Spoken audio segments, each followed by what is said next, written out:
রান্না করতেছি মুরগির মাংস। ভাইয়া আসতেছে, আমার ছোট ভাই বিয়ের মার্কেটিং করতে আসতেছে, মাছ রান্না করছি। টমেটো, আমাদের এখানে তো টমেটো চাটনি বলে, আপনাদের এখানে কী বলে। আর রান্না করছি, এখন মুরগি কষাইতেছি। ভালো শেয়ার করি আপনাদের সাথে। জীবনটা অনেক অদ্ভুত, যা বলতে চাই তা পারা যায় না, যা বলতে চাই না তাই চলে আসে। 4 ভাইয়ের 1 বোন। আমার 3 ভাই বিয়ে করছে, আরেক ভাই বিয়ে করছে, এখন বউ উঠায় আনবে 19 তারিখে। এই জন্য ভাইয়া নিতে আসতেছে আমাকে।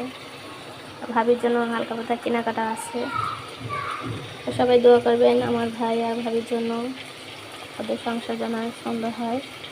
আল্লাহ যেন সবসময় ওদেরকে মিল মহব্বত দিয়ে রাখে। তো ভালো থাকবেন সবাই। খোদা হাফেজ।